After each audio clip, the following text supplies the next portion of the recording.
Rifa International College, developing holistic personalities. A project of Rifa International University. Auzubillahiminash-shaytanir-rajeem. Bismillahir-rahmanir-rahim. Dear students, अस्सलामु अलैकुम। उम्मीद करता हूँ आप सब खैरियत से होंगे। जैसा कि आप लोग जानते हैं कि लास्ट लेक्चर में हमने डेटाबेस से रिलेटेड एक इंतहाई इम्पॉर्टेंट टर्मिनोलॉजी की के बारे में डिस्कस किया था और लेक्चर के एंड पे हमने डेटाबेस से मुंसलिक कुछ यूजर्स के बारे में बात की, कौन कौन से यूजर कनेक्टेड होते हैं और उनकी क्या क्या रिस्पॉन्सिबिलिटीज और ड्यूटीज डेटाबेस मैनेजमेंट सिस्टम के अंदर होती हैं। बेसिकली आज हम अपनी डेटाबेस की बुक का चैप्टर नंबर 3 का बेसिकली आगाज करेंगे, जिसका नाम है डेटाबेस डिजाइन प्रोसेस। बेसिकली इस चैप्टर के अंदर आप लोगों ने ये सीखना है कि एक डेटाबेस को जब आप डिजाइन करने की कोशिश करते हैं या एक डेटाबेस का जब आप डेवलपमेंट प्रोसीजर स्टार्ट करते हैं या जब उसको डेवलप करने की कोशिश करते हैं तो आपको किन किन फेजेस से गुजर के जाना पड़ता है।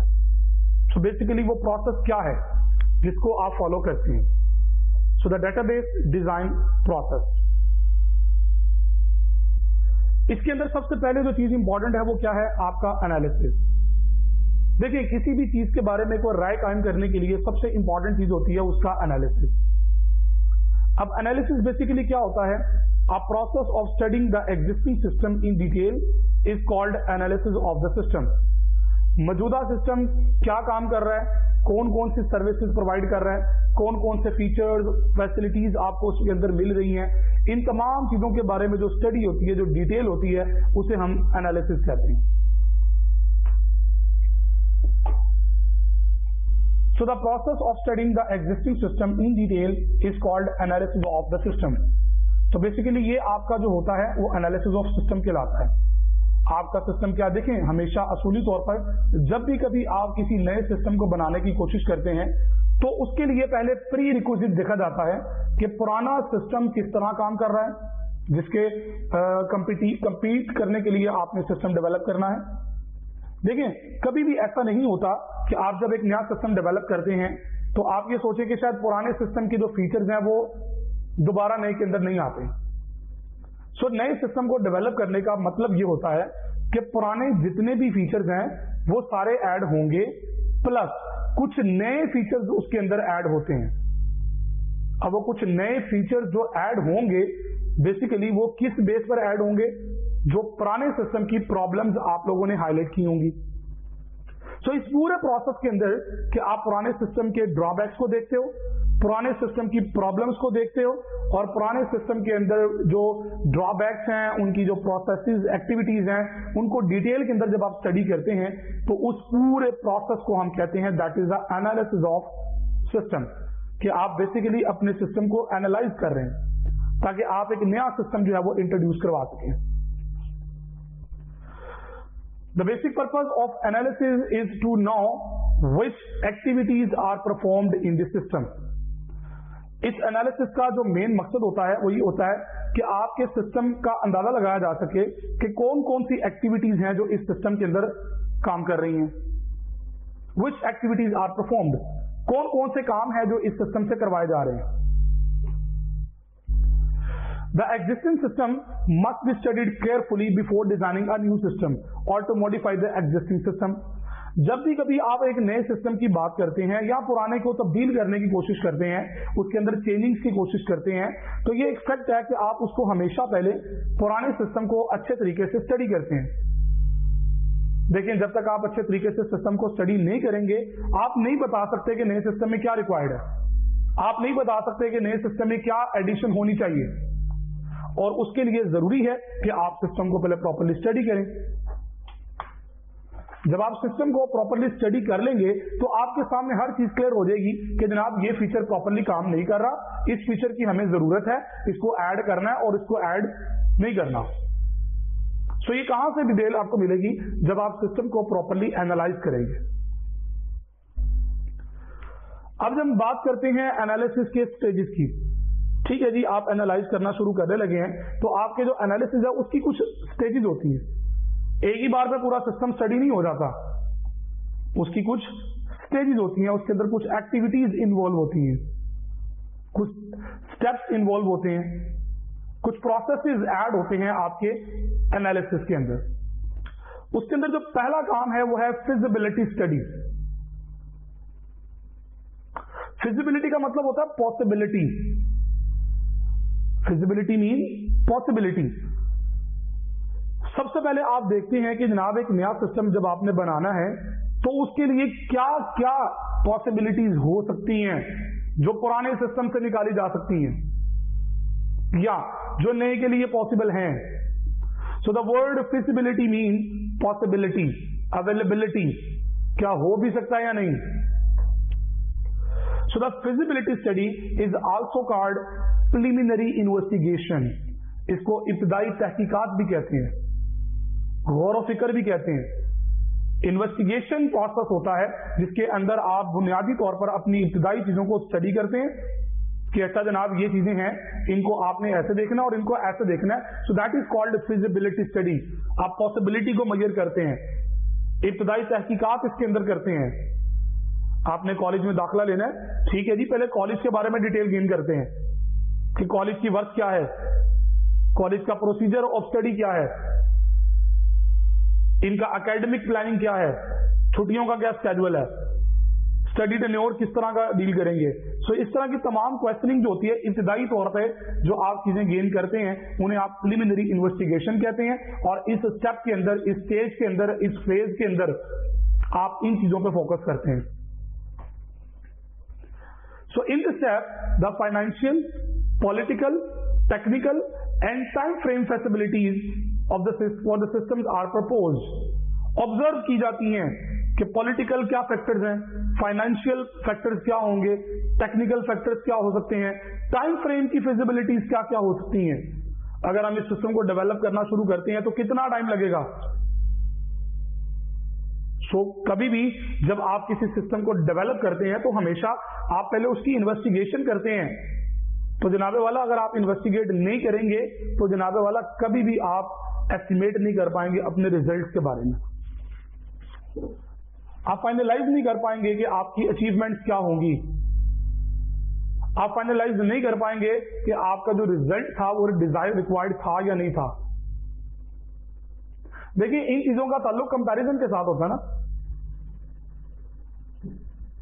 इन चीजों का ताल्लुक आपके कंपैरिजन के साथ होता है। तो कंपैरिजन तो तब होगा ना जब आपने इन चीजों को स्टडी किया होगा। So actually, feasibility study is conducted to find out whether the proposed system is possible to develop and acceptable for the organization.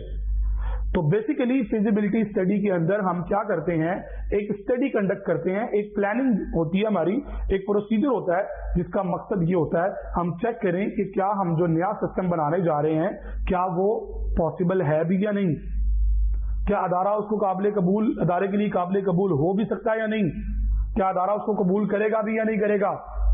पता लगे आपने इतनी एफर्ट की है, बाद में अदारे के लिए वो सूटेबिलिटी नहीं है। The objective of feasibility study is to evaluate different solutions and to propose the most feasible mean possible and the least expensive solution. इसका जो बुनियादी ऑब्जेक्टिव होता है, पर्पस होता है, मकसद होता है, वो यही होता है कि आप डिफरेंट सॉल्यूशंस को एवेल्युएट करो और जो मोस्ट वैल्यूएबल है, पॉसिबल है, उसको एक्सेप्ट करें और लीस्ट एक्सपेंसिव हो, कम से कम खर्चा लगे और ज्यादा से ज्यादा रिलायबल हो।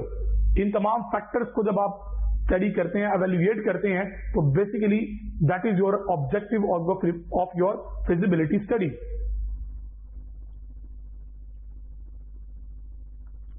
सो नेक्स्ट हमारे पास फेज है रिक्वायरमेंट एनालिसिस। प्रिलिमिनरी इन्वेस्टिगेशन आपने कर ली, फिजिबिलिटी स्टडी आपने बना ली, आपको आइडिया हो गया अच्छा या फला चीजें हमारे लिए एक्सेप्टेबल हैं, फला नहीं है। एक पूरा आपने वर्किंग चार्ट डिजाइन कर दिया, एक्सेप्टेबिलिटीज और रिजेक्शंस और तमाम चीजों की आपने वर्किंग कंप्लीट कर ली। Now the next one is requirement. भाई देखे ना, एक बिल्डिंग आपने बना ली, प्लाट खरीद लिया, प्लाट के ऊपर जो नक्शा बनाना था वो उसकी फाइनलाइजिंग करवा ली, एलडीए से अप्रूव करवा लिया और भी जो अथॉरिटीज होती हैं वहां से अप्रूवल ले ली। अब अगला काम क्या है? अगला काम जनाब ये है कि आपने उसके ऊपर जो बुनियादें रखनी है, आपने जो कंस्ट्रक्शन स्टार्ट करनी है, उसके लिए रिक्वायर्ड क्या क्या है, आपने कहा जी मैंने 3 कनाल के बंगला बनाना है, तो उसके ऊपर मुझे ये मैप चाहिए, ये रिक्वायरमेंट है मेरी। आपने एक फिजिबिलिटी स्टडी बना दी। अब उसके लिए रिक्वायरमेंट क्या है? सरिया, सीमेंट, प्लस्तर। तो पहले ढांचा क्रिएट करेंगे ना, पहले स्ट्रक्चर क्रिएट करेंगे। तो उस स्ट्रक्चर के लिए आपको जो है वो पेंट नहीं चाहिए होगा, उस स्ट्रक्चर के लिए आपको जो है वो इलेक्ट्रिकल वायर्स नहीं चाहिए होंगी, उस स्ट्रक्चर के लिए आपको पंखे नहीं चाहिए होंगे, लाइट्स नहीं चाहिए होंगी, कारपेंटर का काम रिक्वायर्ड नहीं होगा। तो फेज 1 के अंदर क्या चाहिए कि जनाब हमें सीमेंट से रिलेटेड चाहिए ताकि हम 4 दीवारी खड़ी कर सकें। सो रिक्वायरमेंट एनालिसिस क्या डिफाइन करता है? The requirement analysis is conducted to collect and analyse the requirements for the database to be design. आपने जिस डेटाबेस को डिजाइन करना है उसकी अपनी भी कुछ रिक्वायरमेंट होती हैं। तो वो रिक्वायरमेंट क्या होंगी? आपकी सिस्टम के लिए क्या रिक्वायरमेंट है, आपकी ऑर्गेनाइजेशन के अंदर सिस्टम किस तरह वाला चाहिए, उसको क्या क्या रिक्वायरमेंट प्रोवाइड करनी है। So the requirement analysis conduct किया जाता है कलेक्ट करने के लिए और एनालाइज करने के लिए अपनी रिक्वायरमेंट को, जो डेटाबेस आपने डिजाइन करना है उसके लिए। It may include the input data for database and operations to be performed on the data. अब इसके अंदर आपका डाटा भी इंक्लूड हो सकता है, डाटा के ऊपर किए जाने वाले ऑपरेशंस भी इंक्लूड हो सकते हैं जो आप डाटा के ऊपर अप्लाई कर रहे हैं। तो इसके अंदर बहुत सारी चीजें आ सकती हैं। बेसिकली इन तमाम चीजों का ताल्लुक आपके रिक्वायर्ड आउटपुट से होता है कि आपको क्या चाहिए, उससे मुतल्लिक आपके लिए क्या रिक्वायर्ड है। So the users describe their requirements. तो इस्तेमाल करने वाले जो लोग होते हैं वो अपनी रिक्वायरमेंट्स को डिस्क्राइब करते हैं, बयान करते हैं कि जनाब हमें ये कुछ चाहिए, और उनके अकॉर्डिंगली फिर आप जो है वो एक लिस्ट अपनी रिक्वायरमेंट्स की जनरेट करते हैं, जिसकी बेस पर आप डिसाइड करते हैं कि what to do and how to do. The collected requirements help in designing the database. और जो आपने रिक्वायरमेंट कलेक्ट की होती हैं वो आपको डेटाबेस डिजाइन करने में खासा आपके लिए काबिल इस्तेमाल होती हैं, फायदेमंद होती हैं।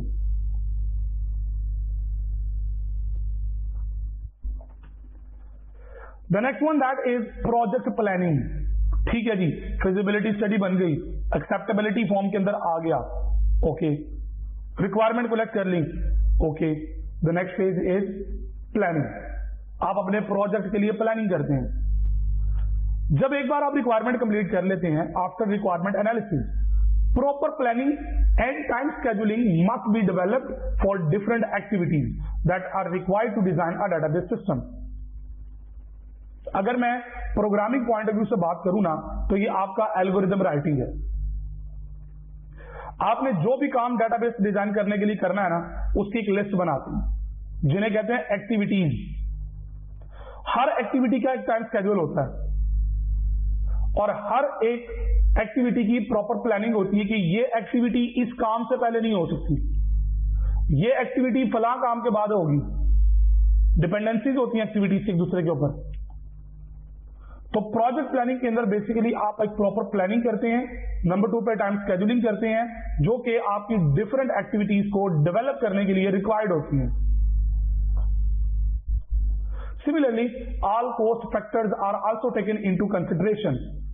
और फिर ऐसे नहीं है मुंह उठा के कुछ भी एक्सेप्ट कर लें, कॉस्ट फैक्टर बड़ा मैटर करता है। भाई आपको सोल्यूशन देने वाला कह दे कि जनाब उठा के ये सिस्टम ले आए, पता लगे जनाब आपका टोटल रेवेन्यू उतना नहीं है जितनी महंगी आपने एक्सपेंसिव मशीन लगा दी है। या एक सॉफ्टवेयर डेवलप आप कर रहे हैं तो आपने एक ऐसी लाइब्रेरी उठा ली जो बहुत महंगी है, तो फायदा आपके वो फायदे की बजाय नुकसान की तरफ आपकी बात चली जाएगी। So all cost factors are also taken into consideration.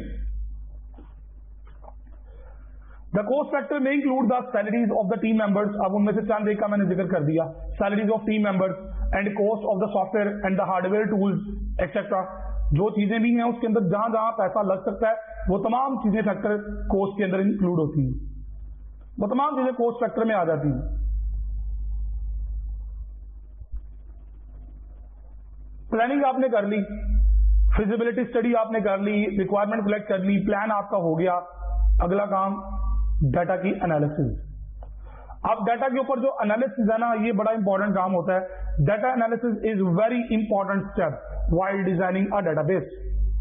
Database को डिजाइन करते वक्त जो डाटा का एनालिसिस होता है ना, वो बड़ा इंपॉर्टेंट रोल प्ले करता है। The collected data about the system is analysed to ensure that the data is accurate and complete. जिस सिस्टम के बारे में आप डाटा कलेक्ट करते हैं ना, एनालाइज टू इंश्योर, उसको एनालाइज किया जाता है to ensure that the data is accurate and complete. भाई मुझे क्लास के अंदर जो है वो फर्स्ट पोजीशन होल्डर चाहिए, टेस्ट हुए, हर सब्जेक्ट का एक मंथली टेस्ट हुआ और उसकी टोटल रिपोर्ट चाहिए, फर्स्ट पोजीशन होल्डर चाहिए मुझे। अब जो फर्स्ट पोजीशन होल्डर है ना वो एक्यूरेट होता है। एक स्टूडेंट के भी मार्क्स आपने ऐड ना किए ना तो कल को वही फर्स्ट पोजीशन होल्डर हुआ तो आपके गले मुसीबत पड़ सकती है। सो दैट्स वाई जो डाटा कलेक्ट आपने करना होता है सिस्टम से मुतालिक, उसको प्रॉपरली एनालाइज करते हैं मेक श्योर करने के लिए कि आपका डाटा एक्यूरेट और कंप्लीट होगा। क्या पूछना और क्या नहीं पूछना, जो पूछना कैसे पूछना है, मिनिमम रिक्वायरमेंट क्या है, मैक्सिमम रिक्वायरमेंट क्या है, तमाम तरह की डिटेल्स। सो डाटा का एनालिसिस जो होता है वो 3 तरह की डिफरेंट एक्टिविटीज के अंदर इन्वॉल्व होता है। डीएफडी जिसे डाटा फ्लो डायग्राम कहते हैं, डिसीजन ट्री और डिसीजन टेबल। ये 3 तरह की डिफरेंट एक्टिविटीज हैं जिनके अंदर हम डाटा को प्रॉपरली एनालाइज करते हैं। अब आइंदा आगे चल के हम इनके बारे में बात करेंगे। अभी फॉर द टाइम बीइंग हम अपने बेसिकली प्रोसेस को पढ़ रहे हैं कि आपका सिस्टम डिजाइन करने के लिए क्या एक तरीका कार इस्तेमाल होता है।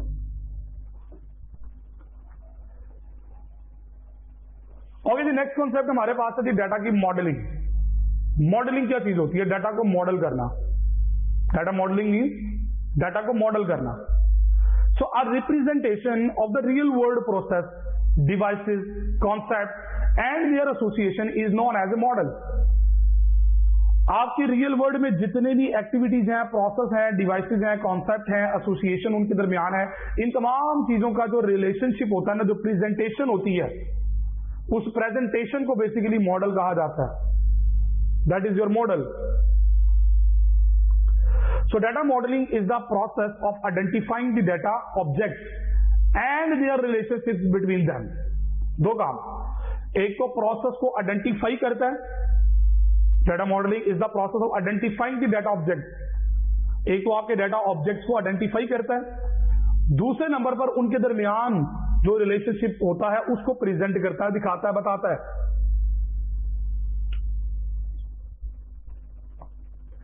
The data models are created during the data designing process. और जब आप डाटा की डिजाइनिंग प्रोसेस के अंदर होते हैं तो उसी दौरान आप डाटा की मॉडलिंग कर रहे होते हैं। बेसिकली उसी दौरान आप डाटा के मॉडल्स क्रिएट कर रहे होते हैं।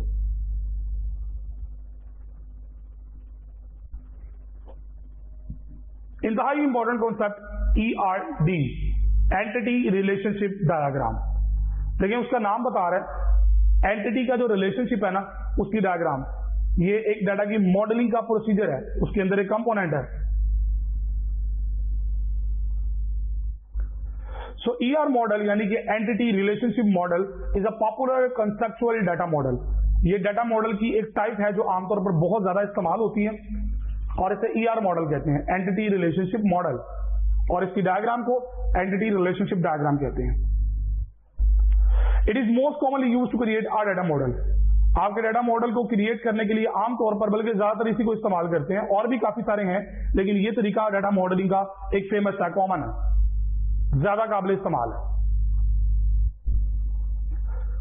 The data model can be used to implement the database. आप डाटा मॉडल को इस्तेमाल करते हैं डेटाबेस की इंप्लीमेंटेशन के लिए। देखिए अगर आपकी मॉडलिंग नहीं होगी ना, डाटा का मॉडल आपने नहीं किया हुआ, तो डेटाबेस को इंप्लीमेंटेशन करते वक्त आपके पास प्रॉब्लम्स आ सकती हैं। सो डाटा का जो मॉडल है वो बड़ा इंपॉर्टेंट है। Data model can be used to implement the database. आपके डेटाबेस को इंप्लीमेंट करने के लिए डाटा मॉडल्स इस्तेमाल होते हैं। आप नहीं बनाते, आपके लिए मुश्किलात होंगी, बना लेंगे तो आपको इंप्लीमेंट करना आसान हो जाएगा। ER model is expressed in the term of entities, relationships between the entities and attributes of the entities. So आपका जो ER मॉडल है वो इन चीजों के ऊपर डिपेंडेंट होता है। एक तो एंटिटी, एंटिटी के बिटवीन रिलेशनशिप, हर एंटिटी का अपना एक एट्रीब्यूट। तो ये तीन तरह की डिफरेंट चीजें हैं, एंटिटी, एंटिटी के एट्रीब्यूट्स और एंटिटी के रिलेशनशिप्स। ये तीन चीजों के ऊपर आपका ईआर मॉडल एक्सप्रेस होता है, डिफाइन होता है। So ER model is normally represented by ER diagram, और इस मॉडल को रिप्रेजेंट करने के लिए आमतौर पर हम ईआर डायग्राम का इस्तेमाल करते हैं, जिसे एंटिटी रिलेशनशिप डायग्राम कहते हैं। The entity relationship diagram represent the relationships of entities graphically. Graphically आप इन चीजों को प्रेजेंट करने के लिए फिर ईआरडी का इस्तेमाल करते हैं। Different symbols are use in ER diagram. मुख्तलिफ इकसाम के जो सिंबल्स हैं इस डायग्राम के अंदर इस्तेमाल होते हैं। The most important and commonly use symbols in ER diagrams are, चंद एक उनमें से मैं डिस्कस करने लगा हूं। पहले नंबर पे है जी आपके पास rectangular box like this. In ER diagram a rectangular box is used to represent the entity. Entity को रिप्रेजेंट करने के लिए हम ये रेक्टेंगुलर बॉक्स का इस्तेमाल करते हैं, और इसके अंदर एंटिटी का जो नाम है वो कैपिटल लेटर्स के अंदर लिखा जाता है। ये रूल है, इसको आप रेगुलेशंस के रिलेट कर लें, वो आपकी चॉइस। लेकिन एक प्रोसीजर होता है, साइंटिस्ट ने प्रोसीजर अगर डिफाइन किए होते हैं तो उसके पीछे रीजन होती है। सो आपका ईआर डायग्राम के अंदर ये जो रेक्टेंगुलर बॉक्स है ये बेसिकली एंटिटी की रिप्रेजेंटेशन है। जहां पे ये रेक्टेंगुलर बॉक्स होगा आप समझ जाएंगे यहाँ पे एंटिटी यूज हो रही है, और जो नाम होगा एंटिटी का वो कैपिटल लेटर्स के अंदर लिखा जाएगा, स्मॉल में नहीं लिखा जाता। In ER diagram an attribute, attribute क्या होता है, हमने बात की थी कि उस एंटिटी की प्रॉपर्टी, स्टूडेंट है तो उसका नेम उसका एट्रीब्यूट है, column. So N attribute is represented by the placing it's name in ellipse shape, इसे ओवल शेप भी कहते हैं। So it is connected to its associated entities by drawing a line. Simple एक line draw करके इनके साथ connect करके आप इसको जोड़ के दिखा सकते हैं। देखिए तीन चीजें हमने बात की थी, एंटिटी, एट्रीब्यूट, और तीसरी चीज क्या है, इसका relationship. Our relationship is indicated by the diamond shape in ER diagram. ER diagram के अंदर जो डायमंड शेप होती है उसके साथ आप इसको रिप्रेजेंट करते हैं। So this symbol is placed between the entity symbols connected with line. आमतौर पर हम इस सिंबल को दो एंटिटीज के बिटवीन दिखाते हैं, क्योंकि रिलेशनशिप दो एंटिटीज के बिटवीन होगा ना, तो ये उनके बिटवीन बेसिकली रिप्रेजेंट होगा, उनके दरमियान रिप्रेजेंट करने के लिए हम ये डायमंड सिंबल इस्तेमाल करते हैं।